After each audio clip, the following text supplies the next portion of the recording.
Hello everyone. देखो, पिछली video में अपने पार्ट 4 किया था यूनिट्स एंड डायमेंशंस। आज करेंगे अपने पार्ट 5। तो देखो, इसमें आपके पास पहला टॉपिक क्या है? क्वेश्चंस करना। किससे रिलेटेड है आपके सारे क्वेश्चंस?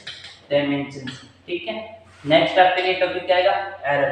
फिर उससे नेक्स्ट रिप्रेजेंटेशंस ऑफ एरर। तो देखो, आपका इसी के साथ पहला question, Planck's constant h, speed of light c, and Newton's gravitational constant g are three fundamental constants. ये आपको क्या दिए गए? तीन फंडामेंटल कांस्टेंट्स दिए गए। Which of the following combinations of these has dimension of length? अब देखो, ये क्वेश्चन क्या बोल रहा है कि जो आपको ये तीनों फंडामेंटल कांस्टेंट्स दिए गए हैं, इनके कॉम्बिनेशन से कौन सा नीचे का ऑप्शन करेक्ट है जो आपको क्या दे? डायमेंशन दे। किसकी दे? लेंथ की। तो देखो, इसको अपने एप्लीकेशन ऑफ जो एप्लीकेशन ऑफ डायमेंशन था उसमें जो फोर्थ एप्लीकेशन था उसके अकॉर्डिंग करते हैं। देखो, L इज डायरेक्टली प्रोपोर्शनल किसके दे रखा है? h की पावर a, c की पावर b, g की पावर c दे रखा है। यहां से लेंथ की डायमेंशन क्या हो जाएगी? L1 directly proportional. h की डायमेंशन से आपके पास क्या आएगी? किससे आएगी? h is equal to e by nu. e by nu यहां से m1 L2 t minus 2 divided by nu की डायमेंशन t माइनस 1। क्या थी? t minus 1। यहां से आपके पास डायमेंशन क्या आ गई? m1 L2 t minus 1। क्या आ गई? m1 L2 t माइनस 1 की पावर a। उसके बाद c की डायमेंशन L1 t माइनस 1 इसकी पावर b। फिर नेक्स्ट ग्रेविटेशनल कांस्टेंट की डायमेंशन आपके पास क्या है? m1 m minus 1 L3 t minus 2 इसकी पावर क्या आपके पास? c। क्या है बेटा? c। अब यहां से देखो, एक तो करें अपने इस पूरे को सॉल्व। इससे अच्छा अपने को थोड़ा सा दिमाग लगाना है और देखना है। m की पावर क्या है? यहाँ 0 और t की पावर भी क्या है? 0। अगर m की पावर इधर 0 है तो इधर भी क्या होनी चाहिए? 0 होनी चाहिए। क्या होनी चाहिए? 0। और देखो, m की डायमेंशंस किस किस में आ रही है? एक तो h की डायमेंशंस में और एक g की डायमेंशंस में। m की डायमेंशन एक तो क्या रही है? 1 और दूसरी क्या रही है? m की माइनस 1। अपने को इन दोनों को क्या करना है? जीरो करना है। क्या करना है? जीरो। तो इसको जीरो करने के लिए आप इसको क्या करोगे? इनटू। क्या करोगे बेटा? इनटू करोगे। तो आपके पास क्या आ गया? m की पावर 0। क्या आ गई बेटा? m की पावर 0 मींस आपने h और g को क्या किया है? एक दूसरे से मल्टीप्लाई। h और g को क्या किया है? मल्टीप्लाई। उसके थ्रू आपको m की पावर क्या मिली है? 0। और अपने को चाहिए भी क्या? m की पावर 0। अब देखो ऑप्शंस, h और g इसमें मल्टीप्लाई हो रहा है, h और g इसमें भी मल्टीप्लाई हो रहा है, h और g इसमें क्या हो रहा है? डिवाइड में। तो ये ऑप्शन क्या होगा? रॉन्ग। इसमें भी किसमें? डिवाइड में। ये ऑप्शन भी क्या होगा? रॉन्ग। अब देखो, h और g इसमें भी मल्टीप्लाई है, इसमें भी मल्टीप्लाई है, पर दोनों के ऊपर क्या दे रखा है आपको? Under root. पर यहाँ टोटल l देखो, क्या देखो बेटा? l। इसमें L2 है और इसमें क्या है? L3। तो अगर इन दोनों का इनटू हुआ, अगर इन दोनों का इनटू हुआ तो आपके पास L की पावर क्या आ जाएगी? 5। क्या आ जाएगी बेटा? 5। और पावर 5 आने के बाद में इन दोनों के ऊपर क्या लगा हुआ है? Under root. तो इसकी पावर क्या हो जाएगी? 5/2। क्या हो जाएगी बेटा? 5/2 मींस ऊपर आपके पास डायमेंशंस क्या आ गई सारों में? इन दोनों ऑप्शंस में L की पावर 5/2 आ गई। क्या की है? L की पावर 5/2। और अपने को चाहिए क्या? L की पावर 1 चाहिए। क्या चाहिए? L की पावर 1 चाहिए। अब देखो, C में आपके पास L की पावर कितनी है? 1। C में आपके पास L की पावर कितनी है? 1। अब पहला ऑप्शन चेक करो, अगर C में L की पावर 1 है तो L की पावर जब इससे इनटू होगी तो L की पावर क्या आ जाएगी? 3/2। जब इसको नीचे वाले को सोल्व करोगे तो L की पावर 3/2 क्या आएगी आपके पास? L की पावर 3/2। जब आप इसको कैंसिल आउट करोगे तो L की पावर क्या आ जाएगी आपके पास? 1। क्या आ जाएगी? L की पावर 1। और अपने को चाहिए भी क्या थी? L की पावर 1। क्या चाहिए थी बेटा? L की पावर 1 चाहिए थी। तो ये आपका ऑप्शन क्या हो चुका है? करेक्ट। क्या हो चुका बेटा? करेक्ट। समझ में आ गया? अब देखो सेकंड क्वेश्चन अपने पास क्या है? If dimensions of critical velocity v of a liquid flowing through a tube are expressed as, velocity को कैसे एक्सप्रेस किया?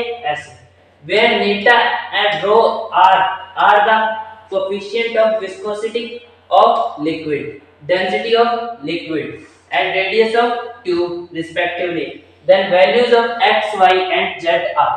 देखो ये क्या बोल रहा है कि if dimensions of critical velocity v of a liquid flowing through, velocity को किससे एक्सप्रेस किया बेटा आपने?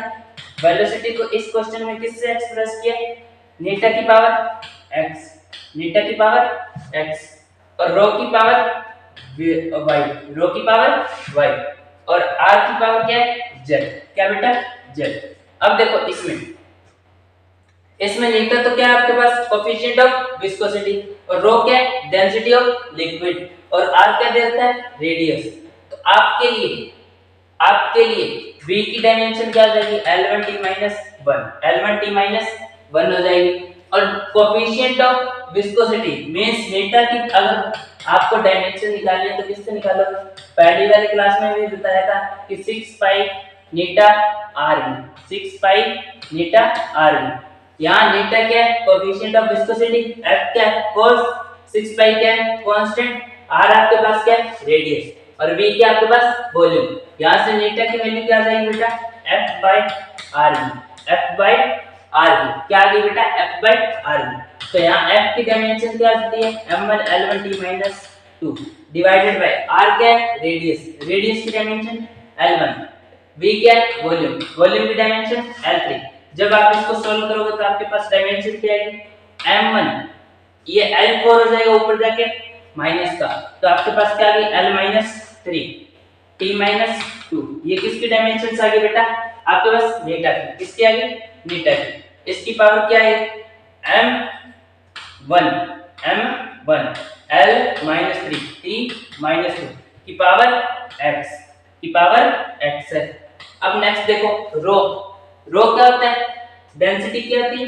डेंसिटी का फॉर्मूला क्या होता है बेटा? डेंसिटी का फॉर्मूला होता है आपका m/v, m/v। m क्या है? मास m1, v क्या है? वेलोसिटी, v क्या आपका? वॉल्यूम। क्या बेटा? वॉल्यूम। v की डायमेंशन आती है L3 ऊपर जाके माइनस का L3 क्या आ जाएगा? माइनस का L3। आपके पास क्या आ गई डायमेंशन? m1 L-3 की पावर y। क्या आ गई? m1 L-3 की पावर y। अब देखो r क्या दे रखी है आपको? रेडियस। क्या दे रखी है बेटा? रेडियस। रेडियस के लिए L1 क्या यूज करोगे आप? L1। यहाँ से L1 की पावर कितनी आ गई? z। कितनी आ गई बेटा? z। अब देखो आपको क्या क्या फाइंड आउट करना है? x, y एंड z की वैल्यू। किसकी वैल्यू फाइंड आउट करनी है? x, y एंड z की। तो देखो इसमें आपको क्या दे रखा है? L1t-1 दे रखा है। क्या दे रखा है बेटा? L1t-1 दे रखा है। अब यहाँ से देखो L1 t-2 किस में दिख रहा है? सिर्फ आपको किस में दिख रहा है बेटा? नीटा में। किस में दिख रहा है बेटा? नीटा में दिख रहा है। किस में दिख रहा है? नीटा में। तो आपकी जो x की वैल्यू होगी वो हमेशा क्या होनी चाहिए? पॉजिटिव। क्या होनी चाहिए बेटा? पॉजिटिव होनी चाहिए। किस में आनी चाहिए? ये पॉजिटिव में आनी चाहिए। किस में आनी चाहिए? पॉजिटिव में आनी चाहिए। और m की पावर यहाँ क्या है? m की पावर क्या है इसमें? 0। क्या बेटा? 0 है। क्या बेटा? 0 है। तो आपकी x की वैल्यू तो किस में होनी चाहिए? पॉजिटिव में। किस में होनी चाहिए बेटा? पॉजिटिव में होनी चाहिए। तो आपकी ये ऑप्शन और ये ऑप्शन तो कैंसिल, ये ऑप्शन और ये ऑप्शन कैंसिल।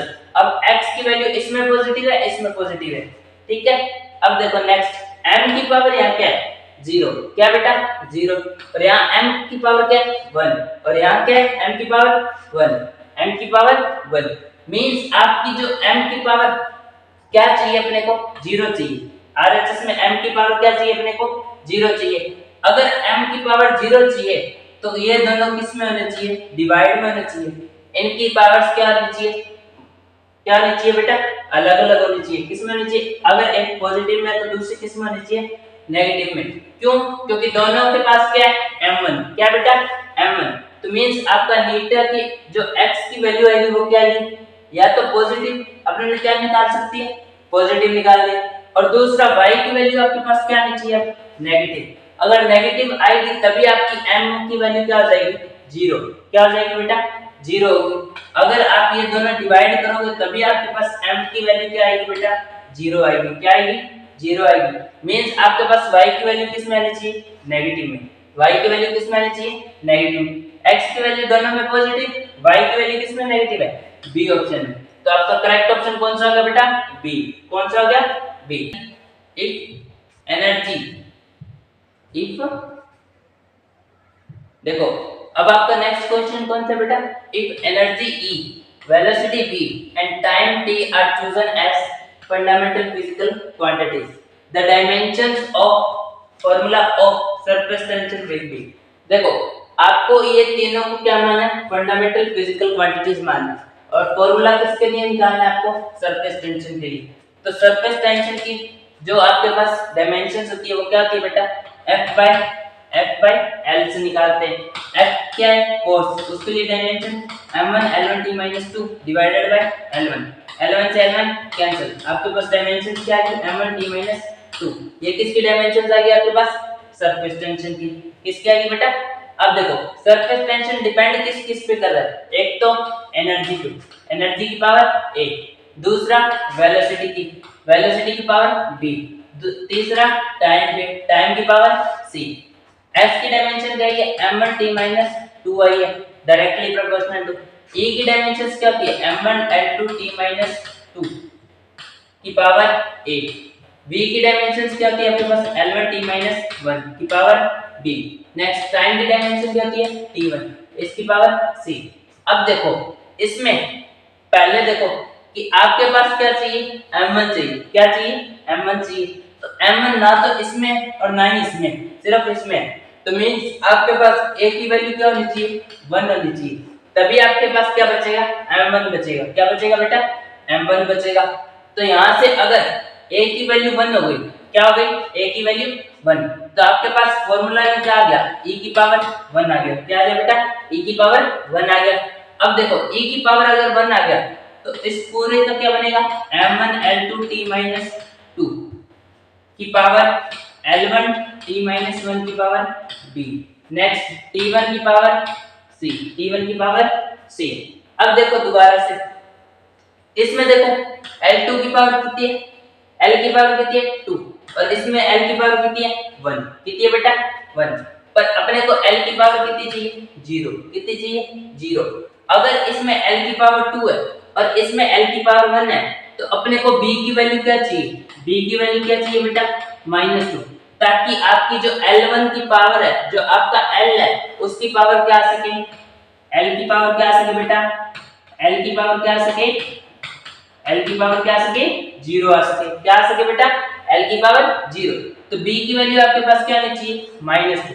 b की वैल्यू क्या आनी चाहिए? -2। मींस आपके पास b की वैल्यू क्या आनी चाहिए? b की पावर क्या आनी चाहिए? -2। b की पावर क्या आनी चाहिए? -2। देखो एक तो e की पावर 1, दूसरा b की पावर -2। इसमें नहीं है तो ये आपका ऑप्शन कैंसिल। इसमें है तो ठीक है। नेक्स्ट ऑप्शन में e की पावर 1, v की पावर क्या आनी चाहिए थी? -2 होनी चाहिए थी, यहाँ -1 है तो ये आपका क्या होगा? कैंसिल होगा। अब नेक्स्ट देखो इसमें भी e की पावर 1 है और v की पावर क्या है? -2। मींस b और d में से अपने को देखना है कि कौन सा करेक्ट है। तो अब देखो नेक्स्ट e की पावर 1 आ गई और v की पावर क्या आ गया आपके पास? -2। अब किसकी वैल्यू देखो, अब इसको पूरे को सॉल्व करो। क्या आ गया? m1 l0 हो चुका है आपका। यहाँ क्या बचेगा? t -2, और यहाँ से क्या बचेगा? t -2 -1 into -2 क्या आ जाएगा? प्लस का 2।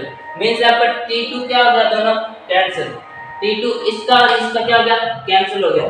तो मींस आपके पास c की वैल्यू क्या होनी चाहिए? अपने को t की पावर क्या चाहिए? यहाँ -2, तो c की पावर आपके पास क्या होनी चाहिए बेटा? -2 होनी चाहिए। क्या होनी चाहिए? तभी आपके पास यहाँ से t की पावर क्या आ जाएगी? -2 आ जाएगी। तो मींस आपके पास c की पावर अगर -2 है तो आपके लिए t की वैल्यू, t की पावर क्या आनी चाहिए? -2 आनी चाहिए। तो आपका करेक्ट फॉर्मूला क्या हो गया? e की पावर 1, v -2, t -2। अब यहाँ देखो e की पावर 1, v की पावर -2, t की पावर -1, ये हो गया आपका कैंसिल। अब इसमें देखो e की पावर 1, v की पावर -2, t की पावर -2। आपका करेक्ट आंसर कौन सा है? डी। देखो अब नेक्स्ट क्वेश्चन कौन सा है अपने पास? The frequency of vibrations f of a mass m suspended by spring constant K is given by a relation of type F is equal to C into m की power x k की power y where C is dimensionless quantity. The values of x and y are. देखो इसमें आपको frequency का relation दिया गया किसके साथ, मास एंड स्प्रिंग कांस्टेंट के साथ. क्या दिया गया, F is equal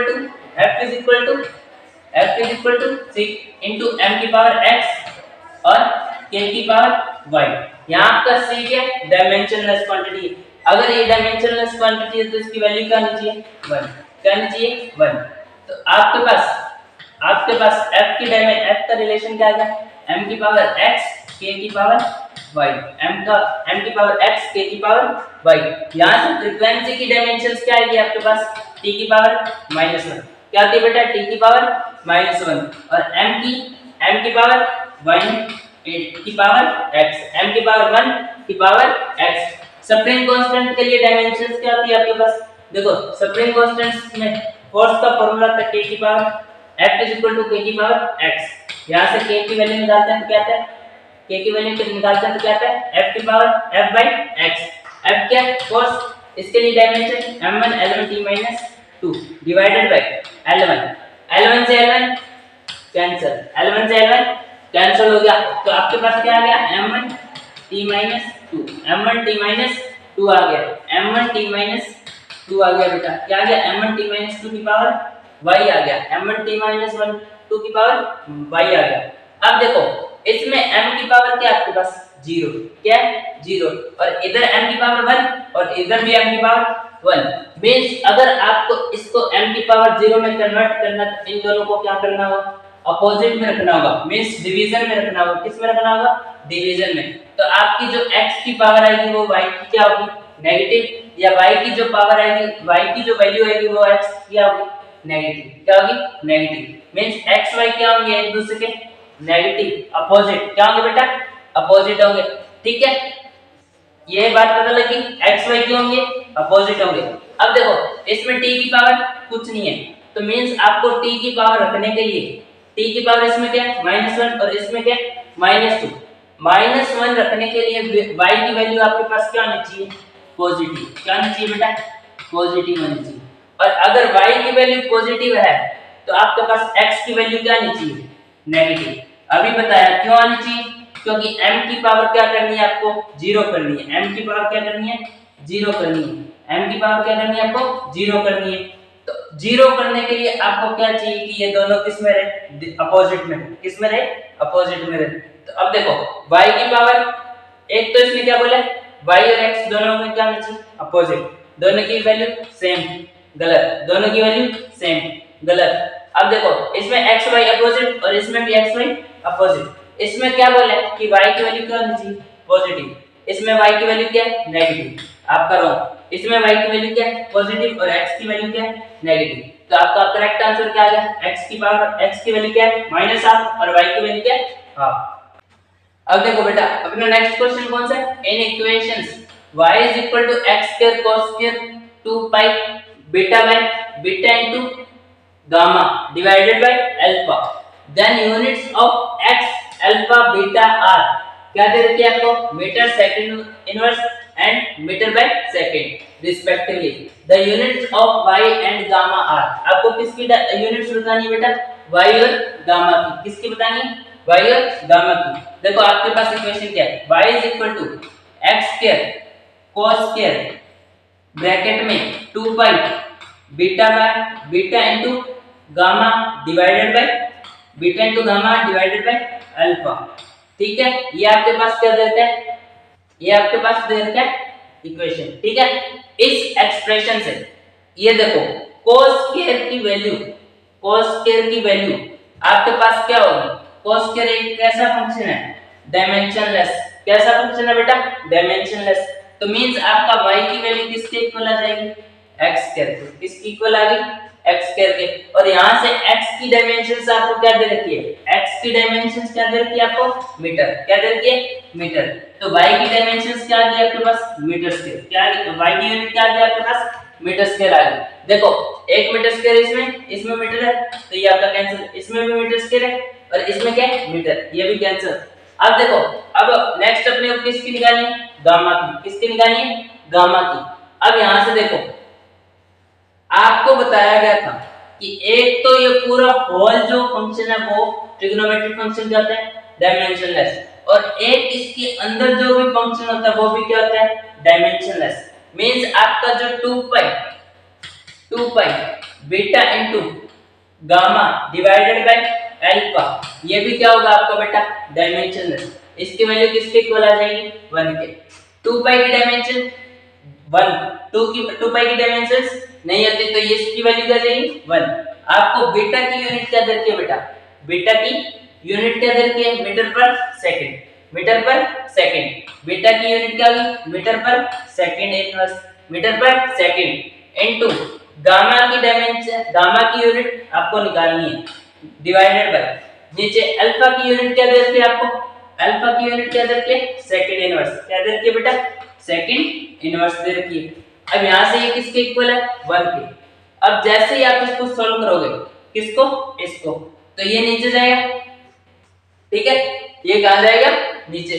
अब देखो इसके पास क्या थी dimensions, m into gamma divided bye, gamma divided bye, ये क्या जाएगा, नीचे, ये कहां जाएगा, नीचे, सेकंड। और इसकी डायमेंशन आपके पास, इसकी यूनिट क्या थी, अल्फा के लिए सेकंड इनवर्स की क्या थी, सेकंड इनवर्स।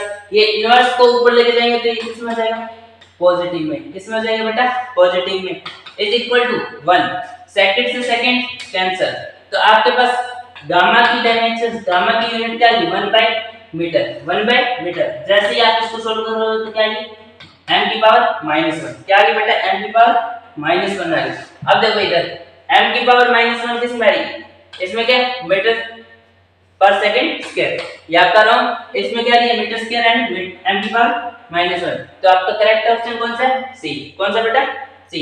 अब देखो नेक्स्ट क्वेश्चन आपके पास क्या है, let p is the radiation pressure, c is the speed of light and I is the radiation energy striking a unit per second, then p की पावर x, i की power y, c की power z will be, क्या होंगे, ठीक है। अब देखो इसमें ये शायद आधा क्वेश्चन है, रुको रुको। let p is the radiation pressure, c is the, देखो ये आधा क्वेश्चन दिया हुआ बच्चों, यहाँ डायमेंशंस लेस लिख लेना। मींस आपको बताना है कि ये जो वैल्यू है ये डायमेंशन लेस किसके लिए होगी, ठीक है, ये डायमेंशन लेस किसके लिए होगी। तो देखो इसमें p क्या था आपका, रेडियन प्रेशर, क्या था बेटा, p की पावर x, i की पावर y, और नेक्स्ट क्या दे रखा है, c की पावर z। ये आपको बताना है डायमेंशन लेस। अगर ये डायमेंशन लेस होगा तो ये किसके इक्वल होगा, 1 के। किसके इक्वल होगा, 1 के। अगर डायमेंशन लेस होगा तो इसकी वैल्यू क्या होगी, m0 l0 t0, m0 l0 t0। यहां से देखो p की पावर x है, p आपके लिए क्या है, प्रेशर। क्या है बेटा, प्रेशर। प्रेशर के लिए फार्मूला क्या होता है, force upon area, force upon area. इसकी डायमेंशन क्या आ जाएगी आपके लिए, m1 l1 t-2 divided by a l2, L2 क्या आ जाएगा। अब यहां से इसकी डायमेंशंस क्या आ गई, m1 l-1 t-2, क्या आ गया बेटा, m1 l-1 t-2, इसकी पावर क्या आ गई आपके पास, x। अब नेक्स्ट I क्या आपके लिए, radiation energy, radiation energy striking unit area, means unit area पर सेकंड, मींस नीचे भी क्या आएगा, टाइम। इसकी पावर आपको क्या दे रखी है, y। क्या दे रखी है बेटा, y। इधर देखो c क्या दे रखा है आपको लिए, स्पीड ऑफ लाइट। तो स्पीड ऑफ लाइट की डायमेंशन l1 t-1 की पावर z, किसके इक्वल है ये, 1 के। किसके इक्वल है बेटा ये, 1 के। अब देखो m की पावर अपने को क्या करनी है, 0 करनी है। क्या करनी है, 0। m की पावर इसमें क्या आ रही है, 1, और इसमें भी क्या आ रही है, e की डायमेंशंस क्या होती है, m1 l2 t-2, m1 l2 t-2। तो इसमें भी क्या आ रही है आपके पास, m की पावर 1। तो दोनों को अगर 0 करना है, इन दोनों को अगर 0 करना है, इनमें m की डायमेंशन 0 करनी है, तो आप इन दोनों को क्या करोगे, अपोजिट में रखोगे। मींस x और y क्या होंगे, एक दूसरे के अपोजिट। क्या होंगे बेटा, अपोजिट। तो देखो x y x की वैल्यू 0, y की वैल्यू, ये आपका रॉन्ग हो गया। अब नेक्स्ट इसमें दोनों इक्वल दे रखे हैं, ये आपका क्या हो गया रॉन्ग। इसमें भी दोनों इक्वल दे रखे हैं, ये आपका क्या हो गया रॉन्ग। इसमें देखो x इज इक्वल टू किसके दे रखे हैं माइनस y के, तो ये आपका क्या हो गया करेक्ट आंसर। देखो ये जितने भी क्वेश्चन किए ये किस पे बेस्ड है बेटा डायमेंशनलेस पे, किस पे बेस्ड है डायमेंशंस पे, किन पे बेस्ड है बेटा डायमेंशंस पे। अब अपने पास नेक्स्ट टॉपिक कौन सा आ रहा है एरर्स, कौन सा आ रहा है बेटा एरर्स।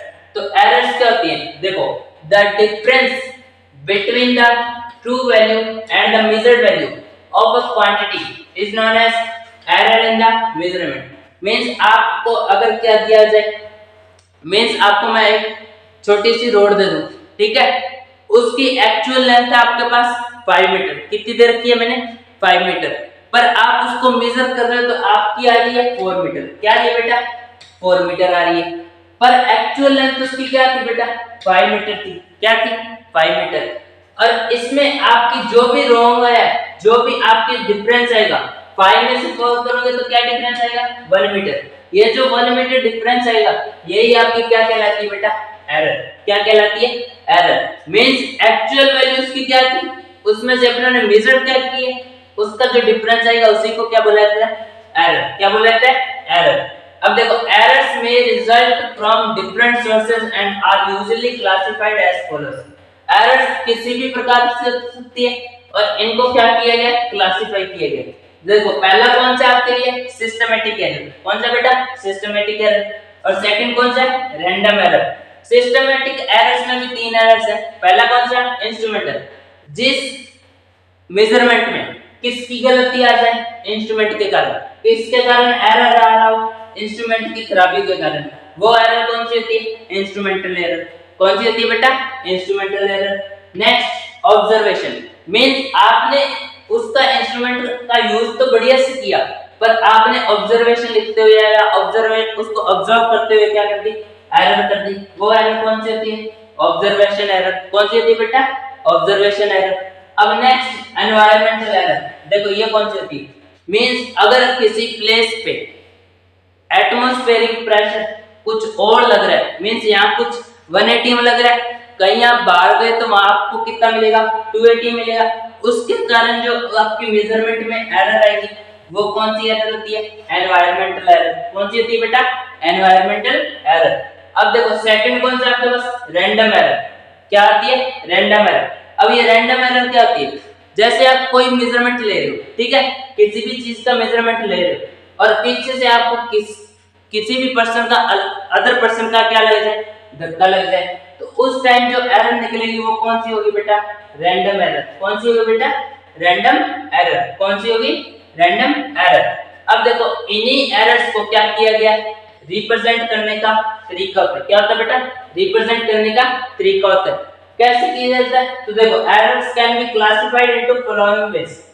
पहले आपके पास क्या आता है मीन एरर, इसको समझने से पहले मैं आपको ये बताऊं, जैसे लेट मान लो आपको मैंने एक क्या दी मेजरमेंट करने के लिए रोड दी, क्या दी रोड दी, और आपने उसकी कितनी ऑब्जर्वेशंस निकाली 5, कितनी ऑब्जर्वेशंस निकाली A1 A2 A3 A4 and A5, ये 5 ऑब्जर्वेशंस निकाली और ये 5 की 5 ऑब्जर्वेशंस क्या आई आपकी अलग अलग आई, क्या आई बेटा अलग अलग। तो आपने इसमें मीन एरर इसमें क्या निकाल दिया एरर कर दिए, आपकी 5 ऑब्जर्वेशंस क्या नहीं अलग अलग आ रही, तो आपको बोला जाए इसमें मीन एरर निकालो। तो मीन एरर कैसे निकालोगे, कुछ नहीं करना, जितनी भी टर्म्स होंगी मींस क्या है कितनी टर्म्स है आपके पास A1 A2 A3 A4 A5, इन्हीं जितनी भी टर्म्स होगी उनका क्या कर दो प्लस, क्या कर दो पहले प्लस, डिवाइडेड बाय जितनी भी नंबर्स ऑफ टर्म्स हैं उसको उससे क्या कर दो डिवाइड कर दो, उसको उससे क्या कर दो डिवाइड कर दो। जैसे अपने मैथ में एवरेज वगैरह या मीन वगैरह निकालते ना कि sum of all observations divided by total number of observations, वैसे इसमें करना है। तो जैसे ही आप इसको सॉल्व करोगे तो इसमें आपकी क्या आ जाएगी मीन एरर। मीन एरर को किससे डिनोट करते हैं AM से, किससे डिनोट करते हैं बेटा AM से। ये क्या हो गया AM को निकालने का तरीका। अब नेक्स्ट कौन सी आती है आपके पास एब्सोल्यूट एरर। कौन सी आती है बेटा? Absolute error. अब एब्सोल्यूट एरर कौन सी थी? अब देखो आपने 5 ऑब्जर्वेशंस दी है मेरे को, A1 A2 A3 and A4 and A5, ठीक है। और मेन एरर आपकी कुछ है ये अलग, ठीक है, जो कि आपके पास AM। तो आपका जो एब्सोल्यूट एरर होता है वो किससे डिनोट करता है? डेल्टा ए से। किससे डिनोट होता है? डेल्टा से। और इसका फॉर्मूला क्या होता है निकालने का? a की पावर m, am मींस आपकी जो मीन एरर है उसमें से किसको माइनस कर दो? जो आपके पास टर्म्स होंगे उनको, ठीक है। किसको माइनस कर दो? a को। किसको माइनस कर दो? a को। जैसे कि डेल्टा a1 आपके पास क्या आ जाएगा? a की पावर m में से किसको माइनस करोगे आप? Minus a1। किसको माइनस करोगे? पहले टर्म को। a2 क्या, डेल्टा a2 क्या आ जाएगा आपके पास? am minus a2, am minus a2। Delta a3 क्या आ जाएगा आपके पास? डेल्टा a3 क्या आ जाएगा आपके पास? am minus a3, m minus a3। अब नेक्स्ट डेल्टा a4 क्या आ जाएगा बेटा? डेल्टा a4 क्या आ जाएगा आपके लिए? am माइनस a4 क्या आ जाएगा? am minus a4, am minus a4। Delta a5 क्या आ जाएगा बेटा? am minus a5, am minus a5। ये देखो ये जो delta a1, delta a2, delta a3, delta a4, delta a5, ये जो है ये किनमें ये अलग अलग टर्म्स के लिए क्या आ गई आपके पास? Absolute error. कौन सी एरर आ गई बेटा? एब्सोल्यूट एरर, ठीक है। इसको डिनोट किससे करते हैं? डेल्टा ए से। किससे डिनोट करते हैं? डेल्टा ए से। अब नेक्स्ट आपके लिए कौन सा है? Mean absolute error. कौन सी है बेटा? Mean absolute error.